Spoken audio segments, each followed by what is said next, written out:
Mobile पकड़ लो चलो छोड़ दो बोलो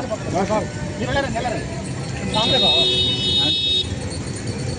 पట్టుకున్నా ఓకే भाई मीडिया को निकाल दो ना ओके సార్ ఇది ఏటీవీ సార్ ఇది ఎన్టీవీ వాళ్ళు ఈరోజు ఏమో 39 వార్డు కోటవీధి ఏరియాకి విజిట్ చేశారు పొల్యూషన్ గురించి కనుక్కోడానికి. మీ అందరికీ తెలిసిందే ఇది 39 వార్డు కోటవీధి అనే ప్రాబ్లం కాదు. ఈ పొల్యూషన్ది ఇది కంప్లీట్ వైజాగ్ ఇష్యూ. ఇది ఇప్పుడు ఏంటంటే మేము రెడ్ జోన్లో ఉన్నాం సార్. ఇక్కడ వీళ్ళు ఏంటంటే బొగ్గు ఓవర్ స్టాక్ వేసేసి ఈవెన్ టర్పాల్స్ కూడా కవర్ చేయటం లేదు. దీనివల్ల asthma problem, kidneys problem, typhoids problem, ఎన్నో ఇష్యూస్ వస్తున్నాయి ఇక్కడ మనకి, మన ప్రజలందరికీ కూడా. ఇక్కడ ఈ పొల్యూషన్ వలన నేను ఆల్రెడీ స్పందనలో కూడా లెటర్ ఇచ్చాను. స్పందన ఆల్రెడీ దాని ఏపీ పొల్యూషన్ బోర్డు వాళ్ళు కూడా నేను లెటర్ ఇచ్చాను.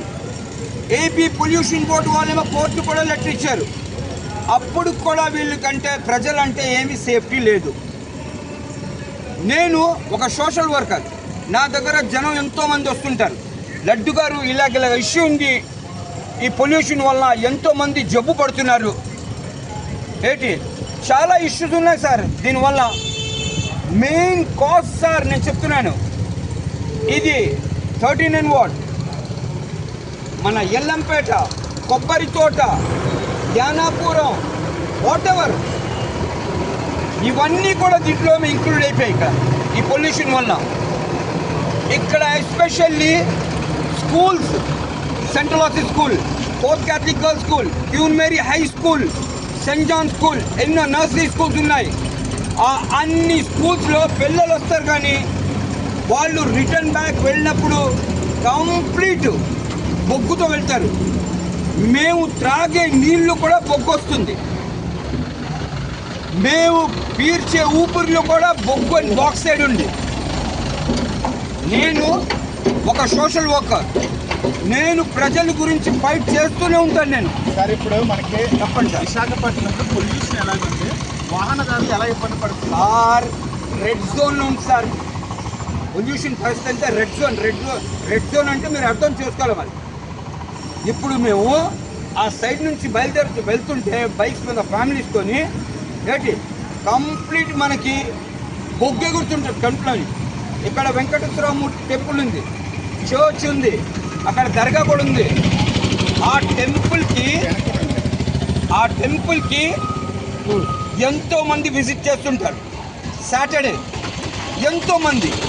లాస్ట్ టైం ఆ చారీ గారు కూడా చెప్పారు, మన టెంపుల్ చారీ గారు, సార్ ఇక్కడ ఎంతోమంది జనం వచ్చేవారు కానీ ఈరోజు ఈ పొల్యూషన్ వల్ల టెంపుల్కి కూడా జనం రావడం మానేశారు ఈ బొగ్గుకు భయం పడని చెప్పి.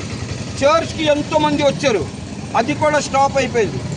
ఇప్పుడు మా ఒక్క సమస్య కాదు, బయట నుంచి ఎంతో జనం వస్తారు ఇక్కడికి టెంపుల్కి విజిట్ చేయడానికి, చర్చ్కి విజిట్ చేయడానికి, అక్కడ దర్గాకు అక్కడికి కూడా.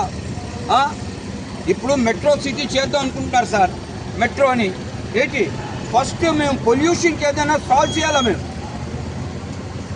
వాళ్ళు కొండల్లాగా వేసేస్తున్నారు కంప్లీట్. వాళ్ళు ఎంత స్టాక్ చేయాలా, ఎంత స్టాక్ చేస్తున్నారు సార్.